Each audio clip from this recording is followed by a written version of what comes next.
welcome back to Healthy Living, Happy Life podcast, where we dive into practical, sustainable ways to create the healthy lifestyle that you deserve with vitality and energy. I am your host, Denise Stegall, and today I'm going to talk about the one probably most overlooked yet powerful tools you have at your disposal to feel good, function properly, and to thrive. And also to possibly lose some weight too. Ready? What is that? What is that one thing that could be so simple that you're maybe overlooking? Okay, it's this simple: protein. Specifically, whether you're eating enough protein, because protein can actually transform your body and it elevates your mood, and which of course elevates your happiness. If you're in a good mood, you feel happy, you feel light, you feel joy, and that's what life is supposed to feel like. So let me start with this question. Did you know that if you are getting the daily recommended intake for protein, you're probably not eating enough? I know, right? Many of us, especially women 45 to 65, in kind of that peri to postmenopausal phase, we think we're doing fine just by hitting that number that the RDA has set there. But in reality, the RDA number, which is actually only 46 grams, is simply the minimum required to avoid deficiency. What? Not the optimal that you need to build muscle and burn fat, especially as we get older. So what?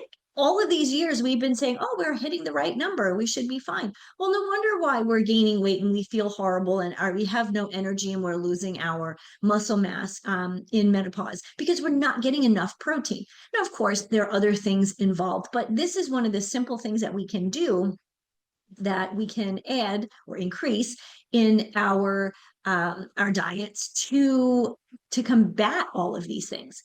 So unless you're actually tracking your protein, and most people don't. I mean, yes, some people track their macros, but a lot of people are like, it's fine. You are probably only getting between 40 and 65 grams a day. So if you're on that lower end at 40, you're not even getting the RDA recommended amount. So you're actually pushing yourself towards deficiency rather than optimal levels. A lot of times it feels like it's enough because it's filling. But the truth truly is, after 45, protein needs to become one of your go-tos. It needs to be your secret weapon.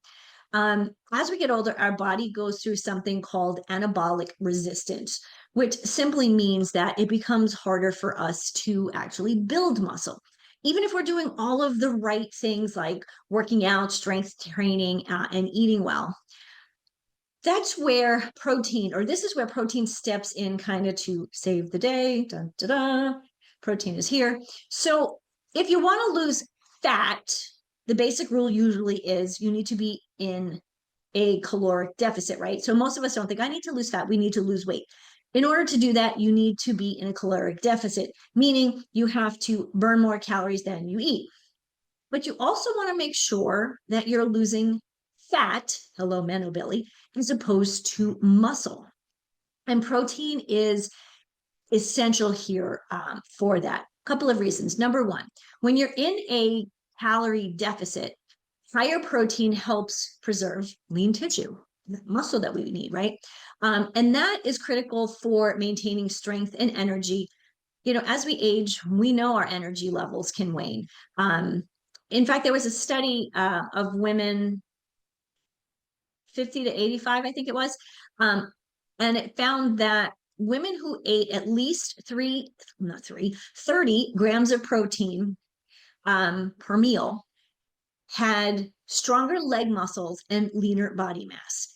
Well, I don't know about you, but that sounds like I want to have a lean body mass and strong leg muscles.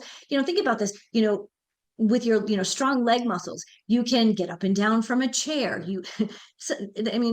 People laugh when I say that, but there are women that I know that are, in their late 50s, early 60s, and they struggle to get in and out of a chair or up off the couch because their leg muscles are basically atrophied because they just don't eat enough protein and honestly don't exercise enough either.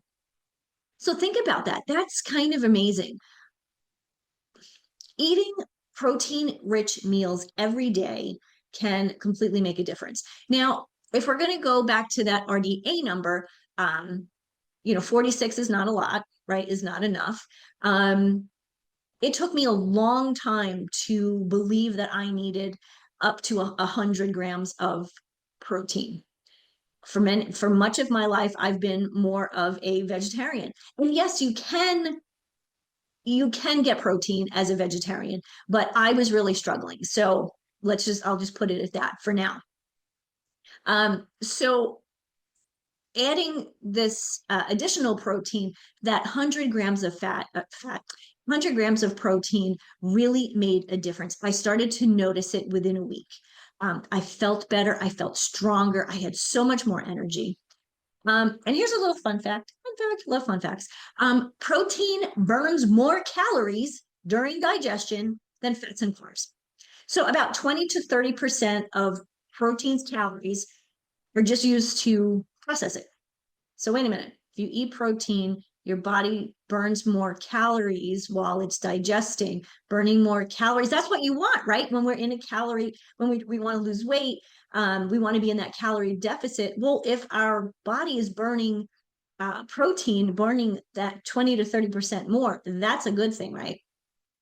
So not only is protein keeping your muscles intact, but it's boosting your metabolism too. Protein keeps you fuller longer, reduces hunger, and helps keep those pesky cravings at bay.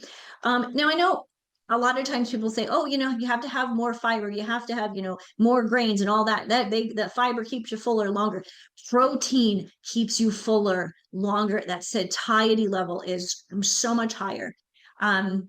There are more calories in protein than there are in a lot of other foods. So, obviously this is something, if it's going to keep you fuller longer. What else? There are so many things. Truly, protein is not just fuel for your body. It really does help you stabilize your blood sugar, stabilize your mood, increase your energy, equals happiness. So eating more protein, or a good amount of protein, 100 grams of protein if you're a woman, whatever. Again, everybody is a little different. So don't take that number for as God, but definitely it should be around there. And we can talk about that a little bit more. If you're interested, just schedule some time to chat with me. Okay. So, what are the best sources of protein? Best sources of protein. Best sources of protein. I have 4 that I focus on, or I'm going to focus on, and I'm going to focus on animal-based proteins because they have their amino acids and bioavailability and digestibility. Yes, you can get enough protein on a vegetarian or vegan diet, as I mentioned before, but you also need to make sure that you're supplementing for micronutrients and other things that may be missing. So if you do decide to go that route, I suggest that you see your doctor regularly and get tested just to make sure that you're not deficient in protein or any of the other micronutrients, because vegans often have a deficiency in B12. Why? Who cares? There's a bunch of B vitamins, right? B12 helps create DNA, important, right? Helps reproduce red blood cells, maintain healthy nerve cells, converts food into energy, and prevents anemia, which is a blood condition that causes weakness and tiredness. And it also helps to B12 also helps to metabolize protein. So if you're not getting enough B12 to metabolize protein and you're eating some protein but not enough, your body has a hard time metabolizing it. So the 4 foods that I'm going to talk about, and these are things that are in my refrigerator or freezer all the time. Number 1, wild salmon. I love wild salmon. I've gotten to a point where I order it from a company because I know where they're catching it. I know it's wild caught. I know it's as soon as they catch it, they cryovac it and freeze it. So I know there's no challenge there. A lot of times when you get even if it's wild salmon at the supermarket, it's been frozen and kind of defrosted and frozen and defrosted again. And that's really the quality of the fish goes down. Not only that, if you ever get fish that it's like I got really fishy smell, a lot of times it's because of the freeze thaw. So why salmon? It's packed with lots of protein, loaded with omega-3s, which are anti-inflammatory, support muscle preservation, yay, and fat burning. This is great food. We should be eating salmon on a regular basis. We tend to have salmon at least once a week, often twice a week. Plus, what else does salmon do? It has creatine for muscle energy and taurine, which helps you recover from workouts faster. So it's like muscle building and mood boosting all in one meal, right?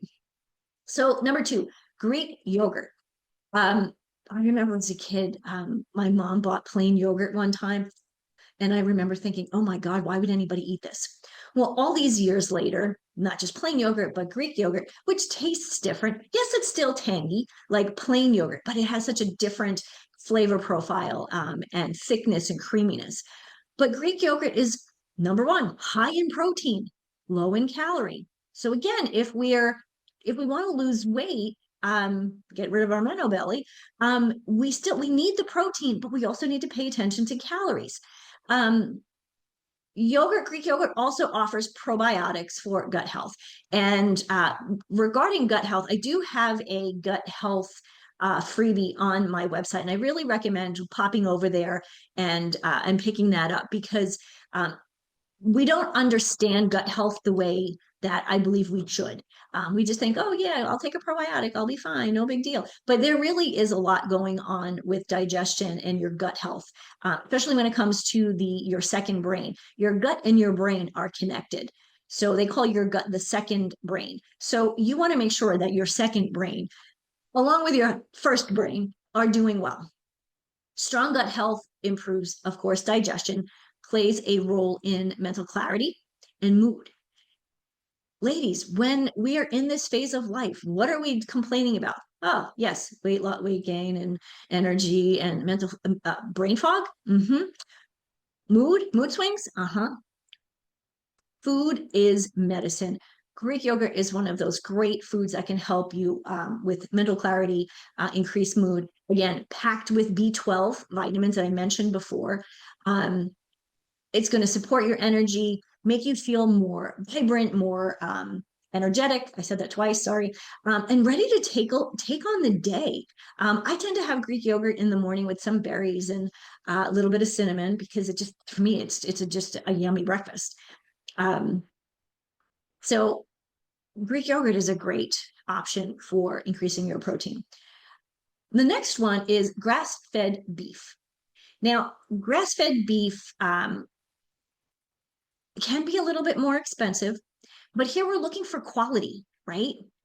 I think in the US, we get this idea that, quality is more. That's just quantity. We want to go for quality. And, when you have quality food, you actually need less of it. So look for lean cuts like filet or tenderloin. I absolutely love a tenderloin when it comes to a steak. And probably at this stage, that's the one I eat the most. Grass-fed beef also is a great source of omega-3. Who knew, right?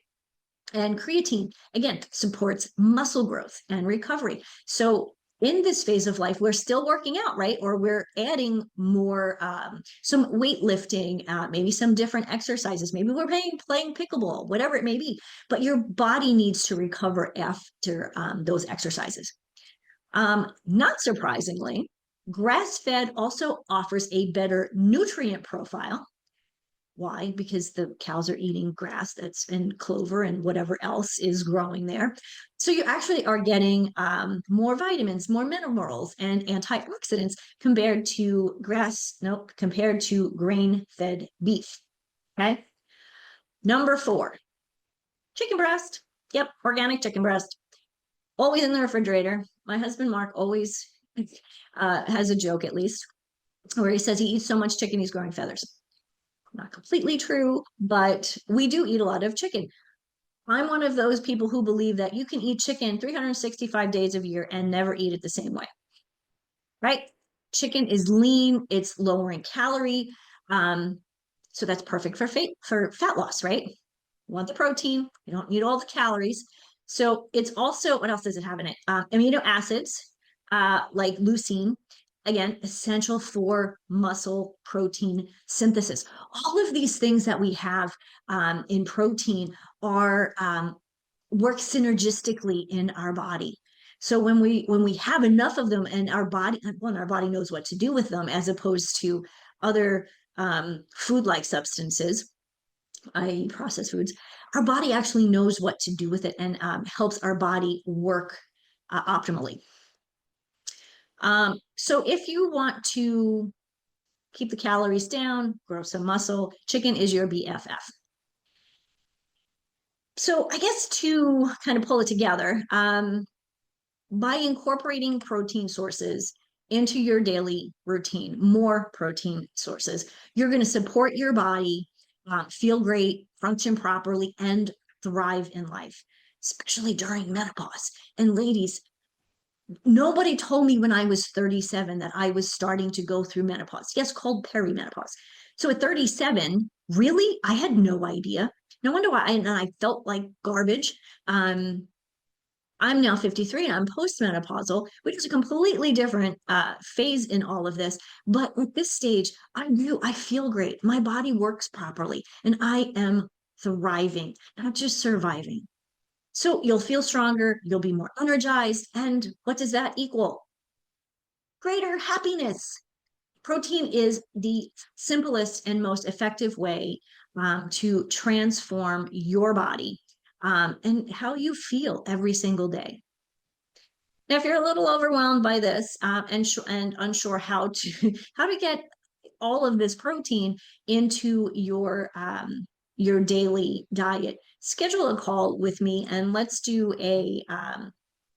just go through an analysis. You know what you're eating, what you like, and I'll help you to increase your protein sources, protein levels in a way that works for you. But before I go, don't forget your health and happiness are deeply connected. And the choices that you make today shape your vitality, longevity for tomorrow. Longevity is about the quality of life you live while you're here on the planet, not just the years in the life, it's the life in the years. So why not start with something so simple as adding more protein to your plate? So thanks for tuning in to today's episode of Healthy Living, Happy Life. If you enjoyed this episode, please subscribe, share with a friend, and leave a review. I'd really appreciate that. You can always connect with me at support@denisestegall.com. Let's keep building a vibrant, healthy life together. So until next time, I leave you with this: healthy living, happy life, and eat more protein. I'll see you again.